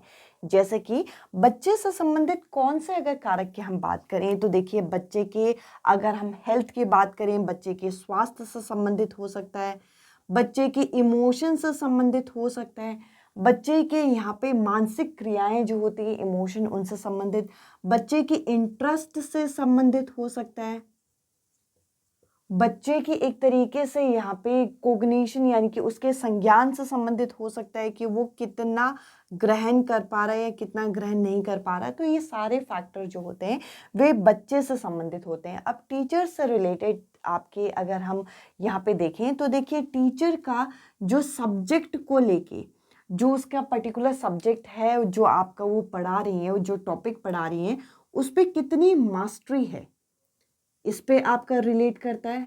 साथ ही साथ उनके प्रेजेंटेशन पे यहाँ पे निर्भर करता है कि वो किस तरीके से समझा रही हैं या फिर किस तरीके से एक्सप्लेन कर रहे हैं टॉपिक को। साथ ही साथ यहाँ पे टीचर्स के भी यहाँ पे हेल्थ पे डिपेंड करता है कि टीचर्स का स्वास्थ्य कैसा है, मानसिक स्वास्थ्य कैसा है। साथ ही साथ टीचर्स के बिहेवियर पे भी डिपेंड करता है कि टीचर किस तरीके से व्यवहार बच्चे के साथ कर रही है और किस तरीके से चीज़ें समझ में आएंगी। तो ये सारे फैक्टर्स आपको नोट करते चले जाने हैं। अगला आपका है यहाँ पे एनवायरनमेंट। अब देखिए एनवायरनमेंट की अगर मैं बात करूँ तो यहाँ पे कुछ ऐसे बच्चे होते हैं जो गिफ्टेड चाइल्ड या फिर डिफरेंटली एबल चाइल्ड होते हैं। अगर उनको यहाँ पे क्लासरूम के अंदर ऐसी फैसिलिटी ही ना मिले कि वो अच्छे से बैठ के अच्छे से चीज़ें समझ के कर पा रहे हैं, तो उनके लिए कोई फ़ायदा नहीं है। तो एनवायरनमेंट के अंदर बहुत सारी चीज़ें आ जाएंगी। सबसे पहले आपका स्कूल कहाँ पे लोकेटेड है, आपकी स्कूल की जो लोकेशन है वो यहाँ पे निर्भर करेगी कि ज़्यादा शोर शराबे वाले जगह में तो नहीं है। साथ ही साथ और क्या निर्भर करेगा कि एनवायरनमेंट के अंदर क्या आ जाएगा, बहुत ज़्यादा गर्मी या बहुत ज़्यादा ठंड तो नहीं है, ये चीज़ भी आ जाएगी। इसके अलावा और क्या चीज़ें आ जाएंगी कि जैसे मैंने कहा कि यहाँ पे हमारे जो इंक्लूसिव एजुकेशन का कॉन्सेप्ट है कि हम हर तरीके के बच्चे को क्लास में इंक्लूड करें, उनके अकॉर्डिंग यहाँ पे जो आप कह सकते हैं कि यहाँ पे एक फैसिलिटी है या नहीं है, उनके अकॉर्डिंग इंफ्रास्ट्रक्चर है या नहीं है, यानी कि उनके बैठने की अच्छे से सुविधा है या नहीं है, ये सारी चीज़ें आपके एनवायरनमेंट के अंदर आ जाएगा। इसके अलावा अगर हम करिकुलम शब्द की बात करें, पाठ्यक्रम की बात करें, तो देखिए पाठ्यक्रम जो होगा वो समग्र होना चाहिए, समग्र होना चाहिए, फ्लेक्सिबल होना चाहिए। तो देखिए ये सारे कारक जो होते हैं वो कहीं ना कहीं टीचिंग लर्निंग को अफेक्ट करते हैं। इसके अलावा कुछ सोशल फैक्टर भी होते हैं, कुछ आपके पेरेंट्स से रिलेटेड फैक्टर भी होते हैं, पर ये जो कारक होते हैं वे सबसे प्राइमरी कारक आते हैं, प्राथमिक कारक माने जाते हैं। जैसे कि बच्चे के स्वास्थ्य, बच्चे के इमोशन, बच्चे के इंटरेस्ट, आपको ये देखना है कि आप जो कंटेंट दे रहे हो वो बच्चे के अनुसार सही है या नहीं है। इसके अलावा टीचर से रिलेटेड, जैसे टीचर को टॉपिक अच्छे से पता है या नहीं है, टॉपिक किस तरीके से एक्सप्लेन कर रहे हैं, तो उनके खुद के हेल्थ, उनका बिहेवियर, ये सारी चीज़ें निर्भर करती हैं। एनवायरनमेंट में मैंने आपको बताया, करिकुलम में मैंने आपको चीज़ें एक्सप्लेन की। इसके अलावा ये जो हमारे यूनिट 2 है अंडरस्टैंडिंग द लर्नर, इस अंडरस्टैंडिंग टीचिंग लर्निंग, सॉरी, इसके अंदर हम लोगों को एक टर्म दे रखा आईसीटी। आईसीटी आप लोगों ने अगर यहाँ पे बीएड डीएलएड किया है तो आईसीटी टर्म आपने पढ़ा होगा, वहाँ से आप रिवाइज भी कर सकते हैं। यहाँ पे आपको जस्ट इसके बारे में और एक बार इन डेप्थ रिवीजन करनी है। आईसीटी क्या है? इंफॉर्मेशन एंड कम्युनिकेशन टेक्नोलॉजी, सूचना एवं संप्रेषण तकनीक के नाम से भी जानते हैं। अब देखिए यहाँ पे इंफॉर्मेशन क्या है? यहाँ पे इंफॉर्मेशन बच्चे के लिए है यहाँ पे नॉलेज, जो कि उसे यहाँ पे किसके मदद से मिलेगी? टेक्नोलॉजी के मदद से मिलेगी, टेक्निक के मदद से मिलेगी। अब देखिए आपके स्कूल में अब क्या हो रहा है, स्मार्ट बोर्ड वगैरह आ रहे हैं, साथ ही साथ आप लोग यहाँ पे कंप्यूटर लर्निंग को बच्चे में प्रमोट कर रहे हैं, साथ ही साथ टीचर्स भी ये सब चीज़ें सीख रहे हैं, टेक्निकल चीज़ें सीख रहे हैं। अभी आईसीटी का सबसे ज़्यादा यूज़ हुआ था जब ऑनलाइन क्लासेस यहाँ पे आई थी। ऑनलाइन क्लासेस जब जूम मीटिंग में यहाँ पे क्लासेस होती थी, तो देखिए ऑनलाइन क्लासेस के दौरान हम लोगों को टेक्निक का या फिर टेक्नोलॉजी का असली महत्व यहाँ पे पता चला था, क्योंकि स्कूल जो थे वो घर से ही ऑपरेट हो रहे थे, चाहे वो टीचर्स हो गए चाहे वो स्टूडेंट हो गए। तो यहाँ पे बोला क्या गया है कि हम आईसीटी की मदद से हम अपनी जो एक तरीके से नॉलेज है, एक इंफॉर्मेशन है, एक सूचना टेक्निक है, इसको हम क्या करेंगे, इसको हम और ज़्यादा डेवलप कर सकते हैं। और जो एक तरीके से विचार था कि 2040-50 में ऑनलाइन क्लासेस होंगी, वो देखिए पैंडेमिक सिचुएशन की वजह से हमारे 2020 में हमें ऑनलाइन क्लासेस देखनी पड़ी, और जिसमें हमें आईसीटी की बहुत ज़्यादा मदद मिली। तो आईसीटी को यहाँ पे एक तरीके से हमें क्या करना है, प्रमोट करना है। ये जो ऑनलाइन लर्निंग है इसको प्रमोट करना है, और कहीं ना कहीं इसके कहीं ना कहीं एडवांटेज भी है और डिसएडवांटेज भी है। एडवांटेज ये है कि आपको घर बैठे ही सारी चीज़ें मिल जाती हैं, आपको कहीं जाने की ज़रूरत नहीं है, आपका टाइम वेस्ट नहीं होता आने जाने में। बट आजकल आईसीटी टेक्नोलॉजी की वजह से बच्चे जो है वो डिस्ट्रैक्ट भी हो रहे हैं। आप अगर कंप्यूटर में कुछ लर्निंग की चीज़ें खोल के दोगे तो वो एप्लीकेशन, वो अलग अलग एप्लीकेशन में पहुंच जाते हैं। तो देखिए इसके अपने एडवांटेज हैं, अपने डिसएडवांटेज हैं। इसको एक फॉर्मली तरीके से आप पढ़िएगा, इससे रिलेटेड आपके डायरेक्ट यहाँ पे क्वेश्चन आएंगे कि आईसीटी का क्या यूज़ है, क्या एडवांटेज है, क्या डिसएडवांटेज, क्या इसके प्रिंसिपल्स हैं, किस तरीके से हम लोग इसे स्कूल में यूज़ कर सकते हैं, ये सब क्वेश्चन आपके पूछे जाएंगे। इसके अलावा दीक्षा ई पोर्टल के बारे में आप ये पढ़ लेना। दीक्षा क्या है? एक डिजिटल ऑनलाइन पोर्टल है, इसके बारे में आपको पढ़ना है। और इसकी फुल फॉर्म आपको मैंने पहले भी पूछी थी, इसकी फुल फॉर्म में दोबारा पूछ रही हूँ, क्योंकि ये एक तरीके से डिजिटल इंफ्रास्ट्रक्चर है, ये आपका यहाँ पे ई लर्निंग को लेके, इस वजह से मैंने आपका ये फुल फॉर्म यहाँ पे पूछा है, जो कि आपका आईसीटी से ये एक तरीके से संबंध रखता है। और इसके साथ साथ निष्ठा की फुल फॉर्म भी आपको बतानी है, जो कि एनईपी के अंदर आपका मेंशन की गई है। अब चलिए आगे कुछ और टॉपिक्स यहाँ पे रह गए हैं, उसको जरा डिस्कस करें। अभी मैंने आपके साथ आईसीटी टॉपिक को यहाँ पे शॉर्ट में डिस्कस किया। अब देखिए आईसीटी का हमारी एजुकेशन में क्या रोल है, इसको ज़रा डिस्कस करते हैं, इसका क्या यूज़ है। तो सबसे पहला आपका रोल कहाँ पे होता है, यहाँ पे participation between teachers and student और टीचर्स के बीच में पार्टिसिपेशन को बढ़ाता है, इंटरेक्शन को बढ़ाता है, और साथ ही साथ ये थोड़ा आपका अट्रैक्टिव मॉडल माना जाता है। इसके अलावा यहाँ पे बता रखा है make teaching learning process easy. अब देखिए यहाँ पे क्या है, अगर किसी बच्चे को कोई टॉपिक जो है लेक्चर मेथड से समझ में नहीं आ रहा, तो आप यहाँ पे उसे यहाँ पे स्मार्ट बोर्ड की मदद से उस टॉपिक को विजुअली उसके सामने प्रेजेंट कर सकते हो, जिसकी मदद से क्या होगा, यहाँ पे टीचिंग लर्निंग प्रोसेस अब पहले के कंपैरिजन इजी हो गया है, और बच्चों के पास भी यहाँ पे कई सारी अपॉर्चुनिटी आ गई है कि वो उन टॉपिक को और डिटेल मैनर में समझ सके। इसके अलावा यहाँ पे डेवलप क्रिएटिव स्किल। अब देखिए यहाँ पे बच्चों के अंदर क्रिएटिव स्किल कुछ यहाँ पे क्रिएट करने की जो स्किल है वो डेवलप होती है, और अगर आप यहाँ पे आईसीटी का प्रयोग कराते हो। इसके अलावा यहाँ पे है help to improve teaching skill. अब देखिए टीचिंग स्किल के लिए यहाँ पे जो आईसीटी है एक रिसोर्स का काम करता है।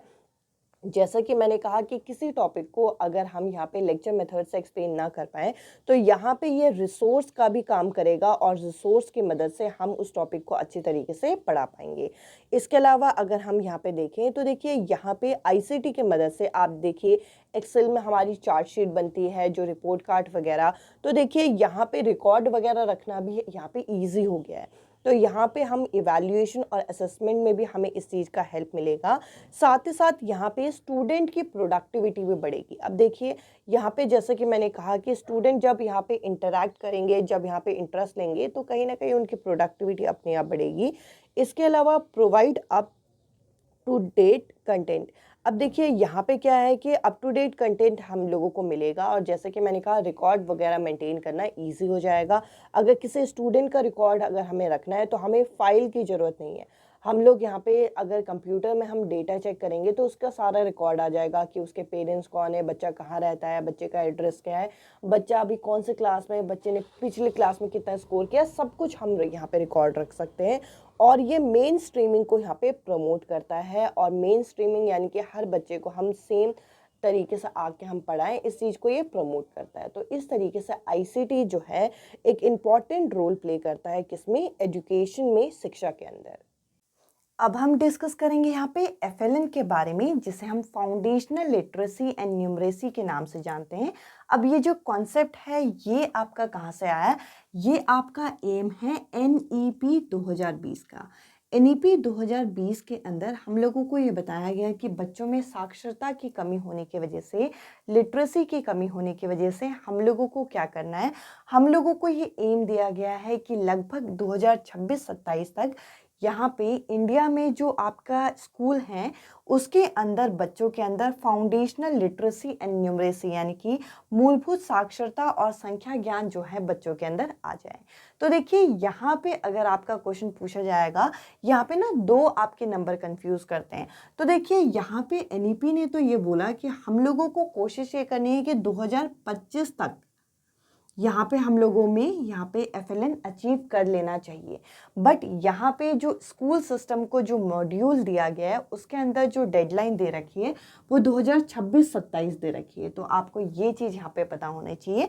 साथ ही साथ इसका फुल फॉर्म है आपका फाउंडेशनल लिटरेसी एंड न्यूमरेसी, जिसका मतलब होता है मूलभूत साक्षरता और संख्या ज्ञान। अब इसकी ज़रूरत क्यों पड़ी? इसकी ज़रूरत इसलिए पड़ी क्योंकि यहाँ पे इंडिया के अंदर सर्वे किया गया तो ये पता चला कि यहाँ पे जो बच्चे हैं उनको जो बेसिक एजुकेशन है वो नहीं मिल पाती, और इस वजह से यहाँ पे एफएलएन के कॉन्सेप्ट को यहाँ पे लाया गया एनईपी 2020 के बाद। अब देखिए यहाँ पे दो शब्द आपके हैं, एक है लिटरेसी और एक है न्यूमरेसी। यानी कि लिटरेसी यानी कि साक्षरता और संख्या ज्ञान, दोनों के अंदर क्या क्या चीज़ें समाई हुई हैं। अगर मैं लिटरेसी की बात करूँ, लिटरेसी यानी कि यहाँ पे रीडिंग बच्चे को आनी चाहिए, वो भी कॉम्प्रिहेंशन के साथ, ये बोला गया है। तो देखिए यहाँ पे अगर हम बात करें जो हमारी लैंग्वेज स्किल है, जो हमारे भाषा कौशल है, इसको विकसित करने की यहाँ पे बात की गई। और भाषा कौशल को इंटीग्रेटेड तरीके से, समग्र तरीके से हमें यहाँ पे विकसित करनी है, जो कि आपकी LSRW यानी कि लिसनिंग, स्पीकिंग, रीडिंग, राइटिंग बच्चों में आ जानी चाहिए।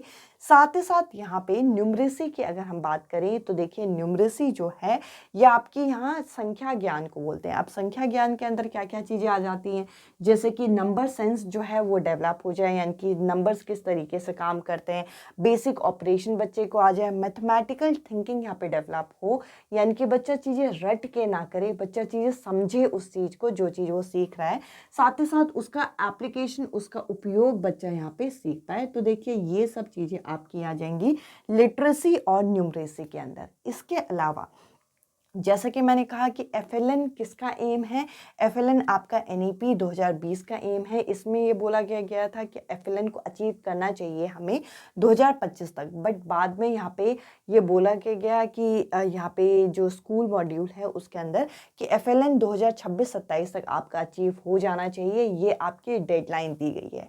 अब देखिए यहाँ पे जो अप्रोच रखी जाएगी यहाँ पे पढ़ाने की, यानी कि जो एफएलएन को अचीव करने की, वो ELPS का है। ई क्या है? एक्सपीरियंस, यानी कि हमें अनुभव देते हुए बच्चों को चीज़ें पढ़ानी है, यानी कि रियल लाइफ चीज़ों के साथ बच्चे को इंटरेक्ट करके पढ़ाना है।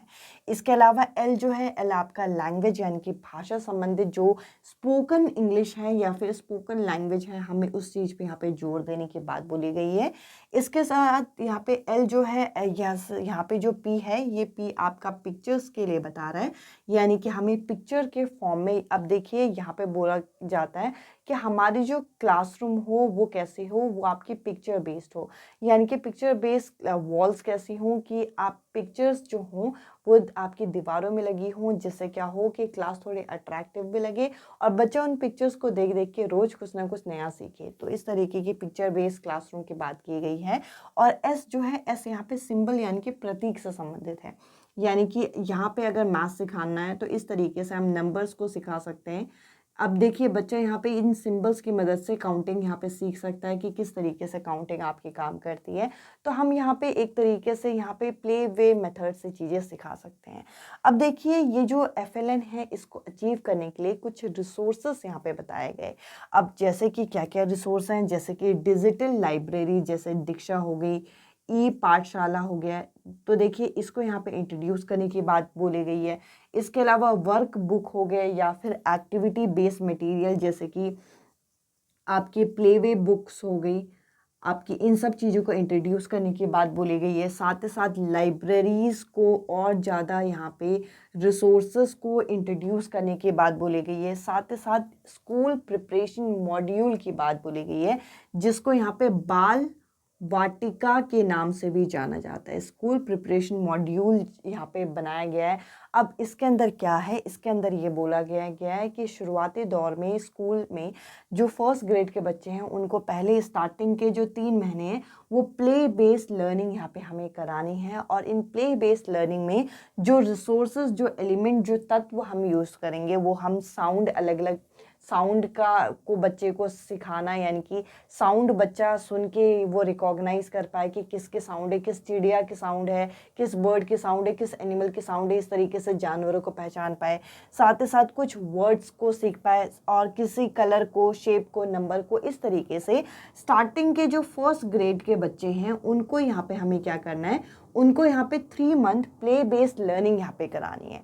तो देखिए FLN है क्या, FLN आपका निपुण भारत से ही निकला है, जिसका एम ये है कि 2026-27 तक यहाँ पे फाउंडेशनल लिटरेसी एंड न्यूमरेसी, यानी कि यहाँ पे जो मूलभूत साक्षरता और संख्या ज्ञान यहाँ पे आ जाए।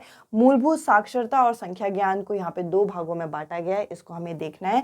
इसके अंदर अप्रोच जो है ELPS का अप्रोच यहाँ पे रखा जाएगा। रिसोर्सेस ये बताए गए और बाल वाटिका यानी कि स्कूल प्रिपरेशन मॉड्यूल की यहाँ पे बात की गई। आई होप ये टॉपिक आपको क्लियर हुआ होगा। अब चलिए आगे बढ़ते हैं। हम आगे बढ़ते हैं और अब मैं आपके साथ डिस्कस करूंगी ECCE के कॉन्सेप्ट को, जिसको हम early childhood care and education के नाम से भी जानते हैं। अब देखिए ये जो आपका ECCE का कॉन्सेप्ट है, ये भी आपका NEP 2020 के अंदर से ही आपका लिया गया टॉपिक है, जो कि आपका अंडरस्टैंडिंग टीचिंग लर्निंग के अंदर रखा गया है। अब देखिए ये जो ECCE का कॉन्सेप्ट है, इसकी ज़रूरत क्या पड़ी, यानी कि अर्ली चाइल्डहुड केयर और एजुकेशन की ज़रूरत क्यों पड़ी, क्योंकि यहाँ पे ये नीड देखी गई कि यहाँ पे 85% जो बच्चे का ब्रेन डेवलपमेंट होता है वो 6 वर्ष से पहले पहले हो जाता है। यानी कि 6 वर्ष से पहले पहले बच्चे का मस्तिष्क विकास जो होता है वो कितना होता है, 85%। और इस बार जो डिपार्टमेंटल एग्जाम में क्वेश्चन आए हैं उसमें एक क्वेश्चन ये भी है कि 85% जो ब्रेन डेवलपमेंट होता है बच्चे का वो किस एज तक होता है, तो आंसर था यहाँ पे 6 ईयर्स तक। तो देखिए यहीं से ही आपके बेसिक क्वेश्चन उठ के आएंगे। तो यहाँ पे ECCE की नीड इसलिए है क्योंकि अर्ली चाइल्डहुड में ही बच्चे का जो मस्तिष्क विकास है, जो ब्रेन डेवलपमेंट है, वो 85% हो जाता है। अगर हम इस टाइम में बच्चे की केयर और बच्चे की एजुकेशन में, बच्चे की शिक्षा में अगर हम जोर डालेंगे तो बच्चे को हम उसकी नींव को यहाँ पे मजबूत कर सकते हैं ताकि वो फ्यूचर के लिए अच्छा बन सके। तो यहाँ पे हो गए हमारी नीड। अब इसका एम क्या है, इसका एम ये है कि यूनिवर्सल लेवल पे यहाँ पे ECCE को यहाँ पे 8 साल तक के बच्चों में यहाँ पे 2030 तक यहाँ पे एक तरीके से इंट्रोड्यूस किया जाए ताकि बच्चों के अंदर एक क्वालिटी एजुकेशन आ सके। अब देखिए दोनों में फ़र्क है। अभी मैंने आपको FLN का टॉपिक कराया। FLN कब तक एम रखता है, FLN एम रखता है 2026-27 तक, पर ECCE का एम क्या है, 2030 तक है। ये चीज़ आपको याद रखना है। इसके अलावा NEP जो है वो क्या बोलता है कि वो FLN कब तक अचीव करवाना चाहिए, वो 2025 बोलता है। तो ये कुछ आपके ईयर हैं जो कि आपको कंफ्यूज कर सकते हैं, जो कि आपको याद रखने हैं। अब देखिए यहाँ पे ये बोला क्या गया कि ये जो ECCE है इसकी नीड क्या है, क्योंकि 85% ब्रेन डेवलपमेंट जब शुरुआती दौर में हो जाता है तो उसी समय केयर कर लो। और ये कब तक अचीव करना है, ये 2030 तक आपको अचीव करना है। अब देखिए इसमें ECCE को जरा डिटेल में देखते हैं। इसमें जो EC है, EC आपका है अर्ली चाइल्डहुड यानी कि प्रारंभिक बचपन। अब ये जो प्रारंभिक बचपन है इसको भी 3 भागों में बांटा गया। जन्म से लेकर 3 वर्ष तक के जो बच्चे होते हैं वह अपने माता पिता के साथ ज़्यादा समय बिताते हैं। तो देखिए ये जो केयर होगा ये उसके घर के अंदर होगा, ये उसके फैमिली के अंदर होगा, ये घर के अंदर देखा गया है। इसके साथ साथ यहाँ पे अगला है अर्ली चाइल्डहुड एजुकेशन। अब देखिए ये जो ECE है इसमें क्या है, ये जैसे बच्चा आंगनबाड़ी में जाएगा या किंडरगार्टन या प्ले स्कूल में जाएगा तो बच्चा होता है यहाँ पे 3 से लेकर 6 वर्ष तक। यहाँ पे एक क्वेश्चन ये भी था, अर्ली चाइल्डहुड एजुकेशन का जो एज है वो किस किस वर्ष तक है, वो आपका यहाँ पे है 6 वर्ष तक, पर ECCE का कहाँ तक है, 8 साल तक, जिसके अंदर अर्ली प्राइमरी एजुकेशन भी आता है। प्राइमरी एजुकेशन यानी कि फर्स्ट या सेकंड क्लास का बच्चा जो कि 6 से लेकर 8 वर्ष तक के बीच का आएगा। तो ये आपका है अर्ली चाइल्डहुड, जो बचपन जहाँ पे बर्थ से लेकर 8 वर्ष तक इस तरीके से ये डिवाइड किया गया। अब इसमें ये जो अगला C है ये आपका क्या बताता है, ये आपका बताता है केयर यानी कि देखभाल। अब देखिए केयर का मतलब ये नहीं है कि बस उसको लाड प्यार में आप बिगाड़ दो।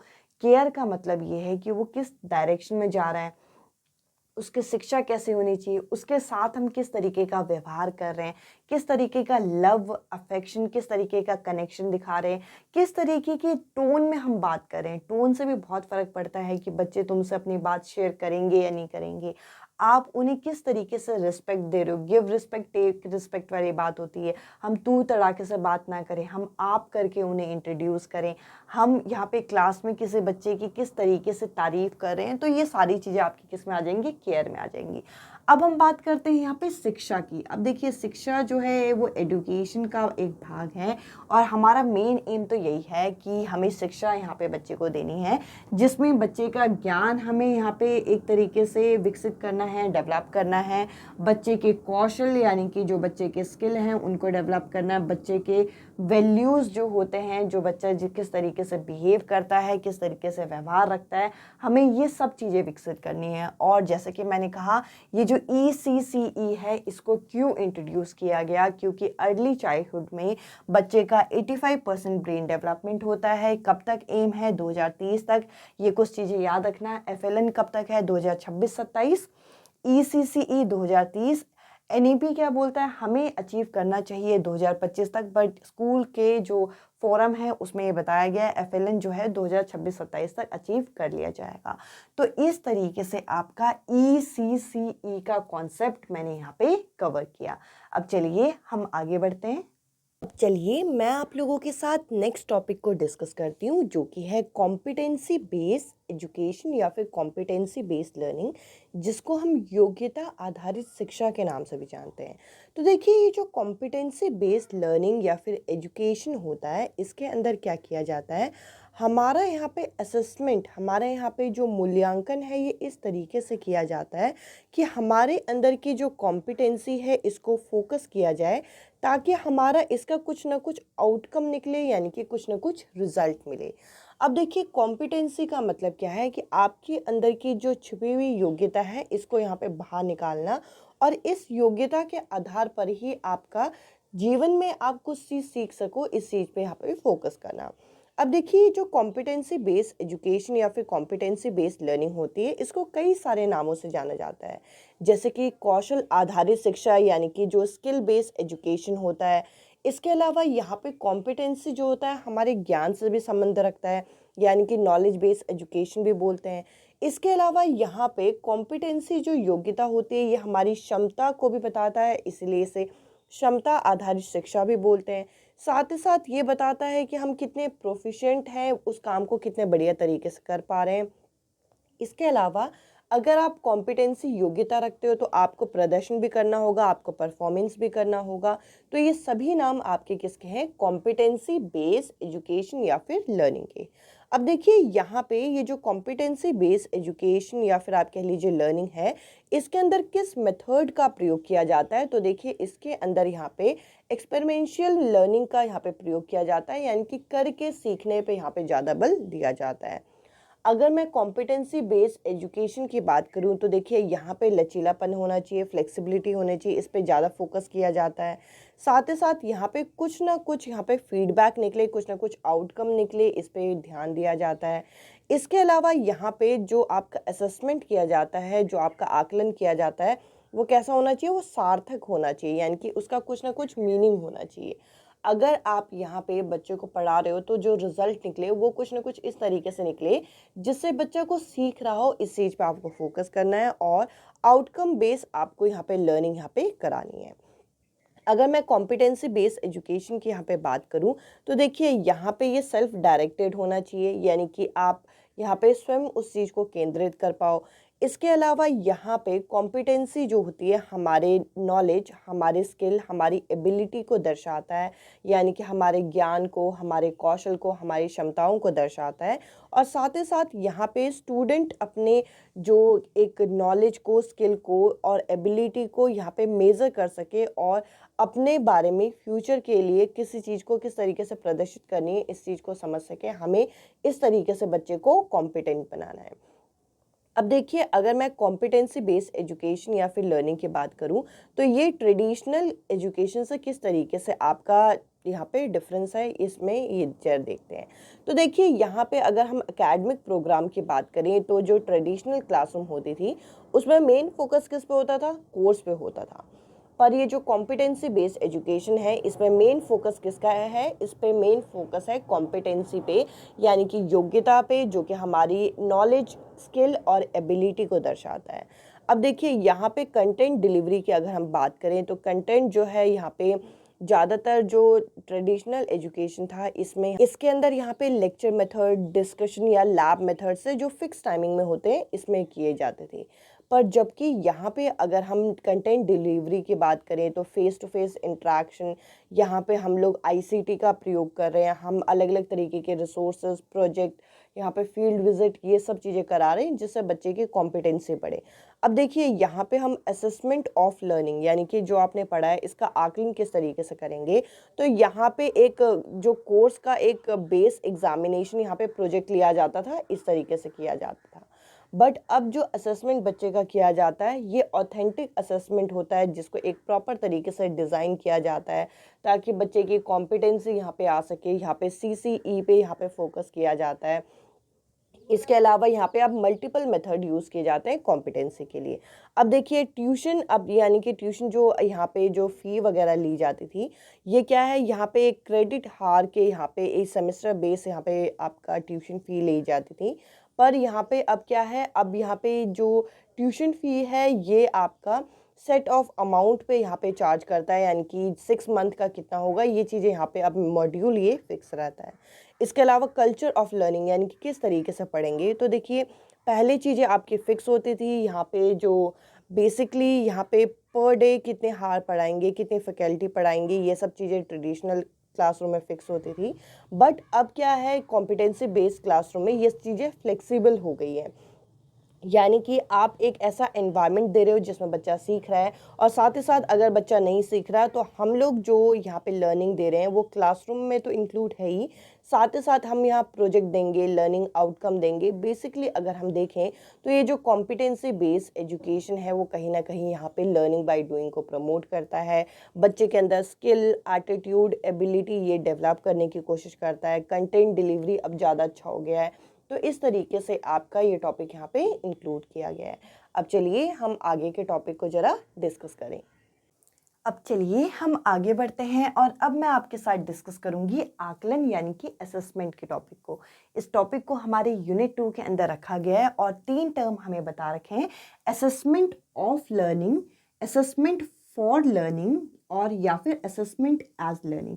इसको जरा डिटेल में एक एक करके समझते हैं। असेसमेंट ऑफ लर्निंग, अब देखिए जो आपने पढ़ लिया, जो आपने अधिगम कर लिया, उसका जब आप आकलन करोगे इसको बोलते हैं आप यहाँ पे असेसमेंट ऑफ लर्निंग। असेसमेंट किस चीज़ का? लर्निंग का, जो आपने पढ़ लिया है। अब जो आपने पढ़ लिया है उसका एग्जाम कब होता है? जब आप पढ़ चुके होते हो तब। ये आपका समेटिव असेसमेंट का पार्ट आपका माना जाता है, या फिर आपका एंड टर्म असेसमेंट ये कहलाता है। यानी कि जो सालाना, जो वार्षिक परीक्षा होती है, जिसकी मदद से आपका रिपोर्ट कार्ड जो है ये आपका यहाँ पे रेडी किया जाता है। ये आपको कुछ पॉइंट यहाँ पे क्लियर होनी चाहिए। इसके क्वेश्चन आएंगे तो आई होप आप सभी कर लोगे, क्योंकि ये टॉपिक आपने सीटेट में भी पढ़ा हुआ है।